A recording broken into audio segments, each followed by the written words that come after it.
Salut tout le monde, on se retrouve aujourd'hui pour une vidéo sur les sorties du mois d'août.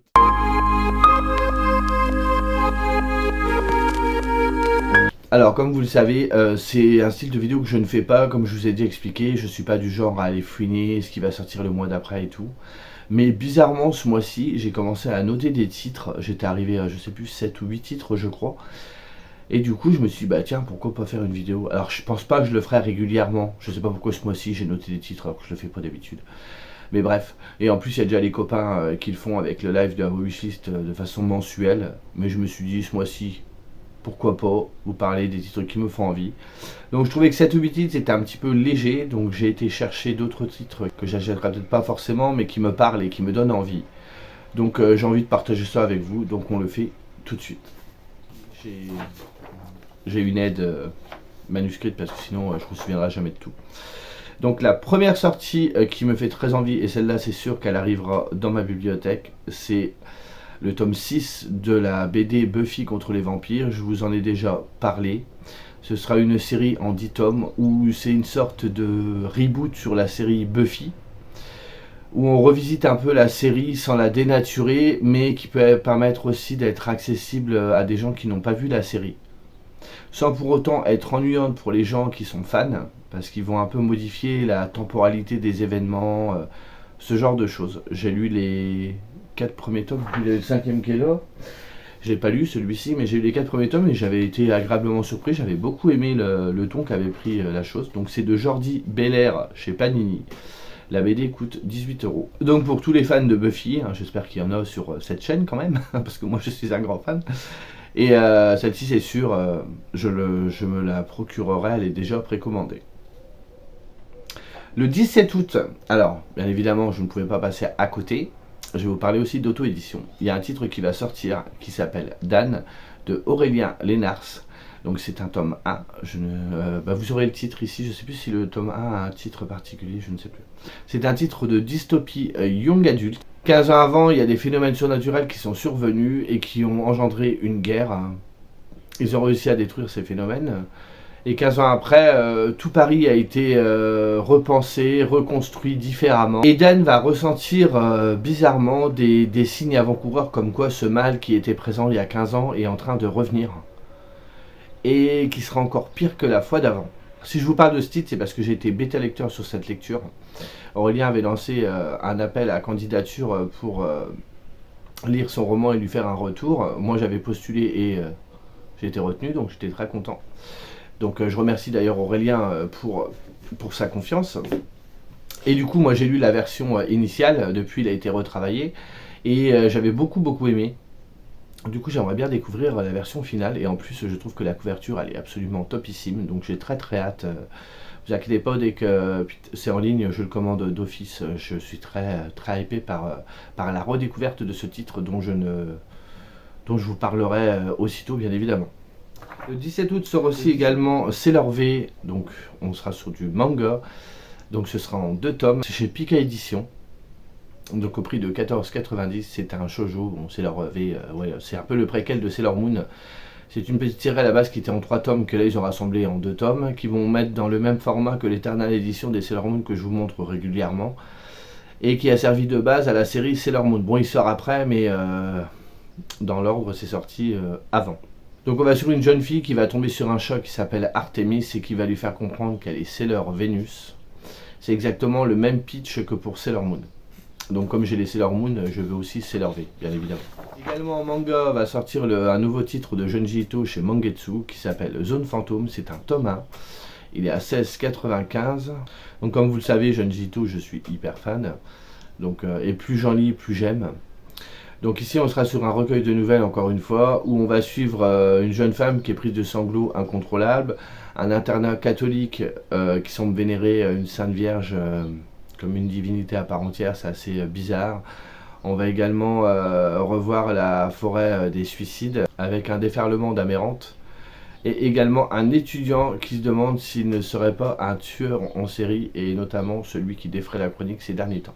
19 août sort L'héritage de l'esprit roi de Claire Crust chez Actu SF au prix de 20,90 avec une couverture qui est absolument sublime L'illustration est de Zariel, on est sur de la fantasy. On va suivre Shinya qui est un gnome Myoji. Il est capable de divination et d'illusion. Il peut également invoquer des esprits.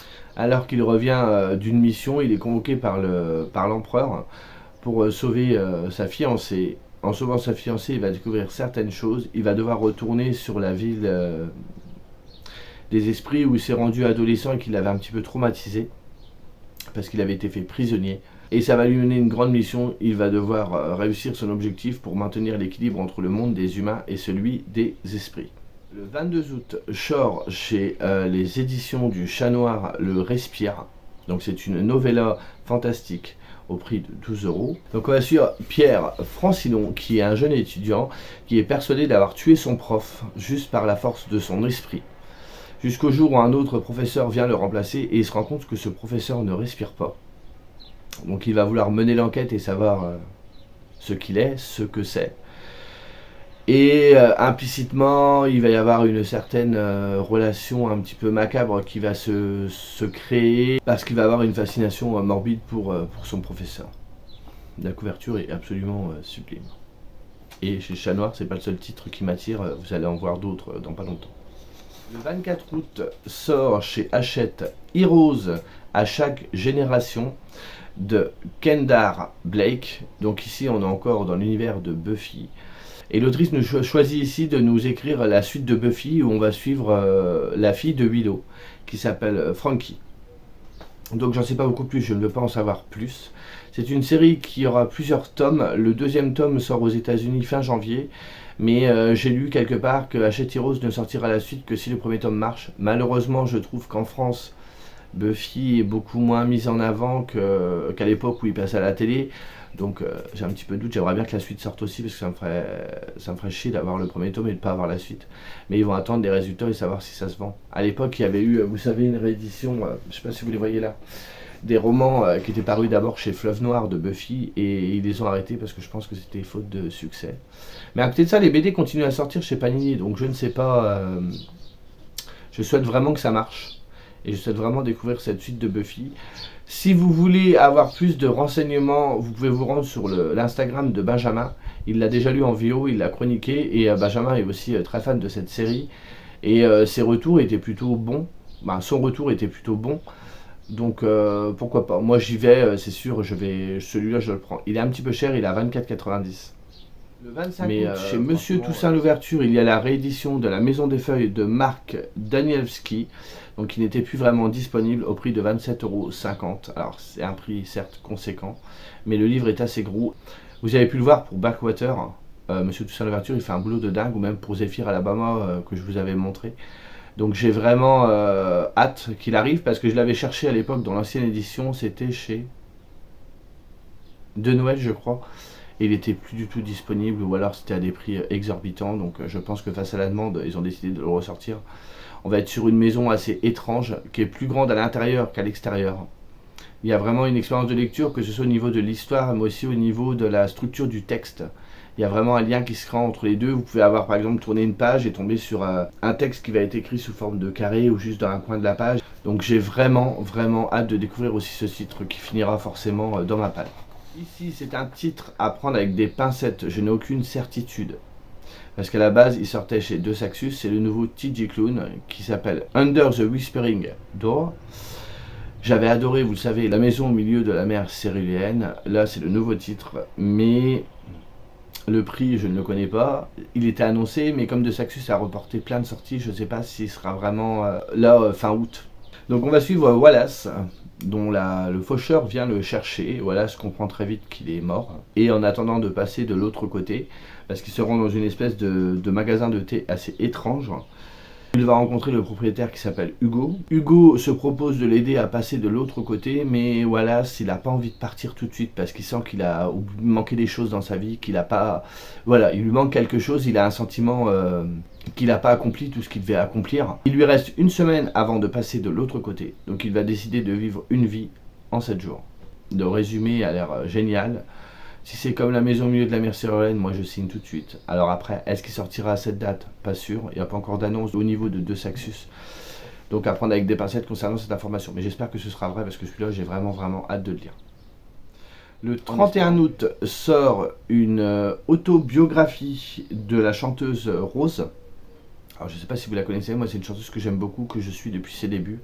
Elle avait déjà écrit une précédente biographie qui s'appelait, enfin biographie, elle racontait sa vie, mais surtout ses déboires avec la drogue, avec l'alcool, un certain mal-être qui était présent chez elle depuis très longtemps et qui s'est accentué avec le fait qu'elle ait eu du succès et tout ça. Donc qui s'appelait Kérosène et qui était en lien direct avec son dernier album. Et là elle revient avec Les Montagnes Roses qui va paraître chez Erol à 17,50 et où elle va revenir sur un moment un peu plus sombre de sa vie où elle apprend qu'elle a un cancer du sein. Donc elle revient témoigner de son expérience. Et du coup, comme moi j'aime beaucoup cette autrice, j'aime beaucoup sa plume, que ce soit pour ses chansons ou même ses écrits, parce que du coup j'ai lu Kérosène. J'ai très envie de lire aussi celui-ci. Le 31 août également, il y aura Sombre Tilly chez Le Chat Noir, donc de Georgie Bowers, au prix de 19,90. Donc on est sur du fantastique. On va suivre Mathilda qui est sorcière et qui décide de gérer ses pouvoirs à sa façon. Parce que logiquement, vous savez bien que quand on est sorcière, on doit utiliser que la magie blanche pour faire le bien et ne pas les utiliser à mauvais escient ou à tout va. Elle s'en fiche. Pourtant, quand elle utilise la magie d'une mauvaise façon, elle commence à avoir des marques sur le visage, mais elle s'en fout. Jusqu'au jour, elle est surprise par un garçon en train d'utiliser ses pouvoirs. Elle a peur qu'il la dénonce, mais ce garçon, donc, qui s'appelle Oliver, lui demande au contraire de l'initier à la sorcellerie. Donc ils vont commencer tous les deux à faire tout et n'importe quoi, jusqu'au jour où il y a des animaux morts qui vont commencer à apparaître, et avec des signes sur le corps. Et là, Mathilda se dit que c'est pas elle, qu'il s'est passé autre chose, mais manque de bol, ses souvenirs ils sont un petit peu confus de ce niveau-là. Donc une couverture sublime, un résumé qui me hype de dingue, et en plus voilà, c'est chez Le Chat Noir, donc c'est un peu leur ligne éditoriale, donc ça risque d'être super. Et toujours au Chat Noir, le troisième titre, ils en sortent 3 mais je veux les 3, moi je suis, je fais pas dans la demi-mesure. C'est Une rivière furieuse de Erika Waters. Donc c'était aussi à 19,90. Il a reçu le Bram Stoker 2021, c'est également du young adulte fantastique. On va suivre Natacha dont sa sœur a disparu, Rochelle. Les flics commencent à mener l'enquête, mais ça mène à rien, donc très vite ils abandonnent. Mais Natacha compte pas laisser ça là, donc elle décide d'aller voir Della, qui est sorcière, et lui demander de l'aider à retrouver sa sœur. Mais Della a quand même des choses à cacher.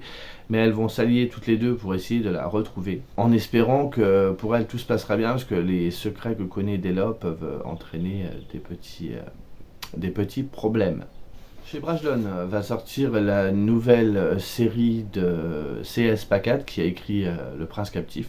Ça s'appelle Dark Rise. Moi, il est déjà précommandé. La couverture en hardback est sublime. En plus, il y a des tranches peintes. Enfin, il est absolument magnifique quand il est sorti. Moi, je ne pouvais pas succomber. Hein. Il est au prix de 24,90 en hardback et de 19,90 en paperback. Il reprend un peu la ligne graphique de Prince Captif qui est ressorti récemment. Donc on sera sur de la fantasy. Donc quand l'histoire commence, on apprend que l'ancien monde a connu la guerre. Il y avait le combat de l'ombre et de la lumière. Et nous on va suivre un jeune docker qui a 16 ans et qui s'appelle Will, qui est pourchassé par des hommes qui ont tué sa mère. Et il apprend que sa destinée est de rejoindre les Stewards, qui sont une sorte d'armée ou de confrérie, quelque chose comme ça, qui doivent lutter contre le mal. Et du coup il va être formé pour lui aussi intégrer plus ou moins cette troupe et de lutter également contre le mal. Donc on va sur un postulat de départ assez classique, il faut voir après ce que ça peut donner. Et pour finir, un titre que j'ai découvert, que je ne connaissais pas du tout, ni d'Adam ni d'Ève, c'est Legendborn de Tracy Deonn. Donc ça sort chez J'ai lu au prix également de 19,90. Donc on va suivre Brie Matthews qui a 16 ans, sa mère décède. Et elle décide d'abandonner sa famille, d'abandonner sa maison familiale, tout, et elle décide de partir. Elle intègre un nouveau lycée, et lors de sa première nuit sur le campus, elle est confrontée à un démon qui vole l'énergie humaine. Il y a un homme qui arrête ce démon, mais elle voit tout. Cet homme, cette espèce de magicien, essaye de lui effacer la mémoire, manque de bol, il n'y arrive pas, et en plus il lui révèle ses pouvoirs. Et cet enfant qui se fait appeler Merlin fait partie d'une société secrète qui s'appelle les Legendborn. Il lui réveille aussi un peu une partie de sa mémoire et elle se rend compte que la nuit où sa mère est morte, il y avait déjà un autre Merlin qui était sur un lit d'hôpital. Donc elle décide d'enquêter et de vouloir savoir le fin mot concernant l'assassinat de sa mère. Mais du coup, cette société secrète va lui révéler qui ils sont vraiment et Brie va devoir faire un choix. Soit elle continue d'enquêter, soit elle s'allie à eux pour contrer parce qu'il y a une guerre magique qui se prépare. Donc ça a l'air pas mal, c'est du young adulte, la couverture est sublime. D'ailleurs, je vais vous mettre aussi la couverture du tome 2 qui est vraiment jolie aussi. Donc ça a l'air d'être une duologie. Je connaissais absolument pas, mais le titre me hype. Donc il y aura beaucoup de références à tout ce qui est univers arthurien et tout ça. Mais je sais pas. On verra bien ce que ça donne.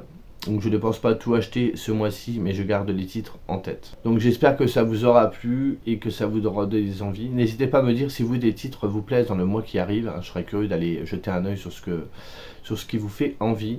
Et s'il y a des titres là-dedans que vous avez déjà repérés et que vous vouliez acheter. Je suis curieux aussi. Sur ce, je vous remercie d'avoir regardé cette nouvelle vidéo et je vous dis à plus tard. Salut.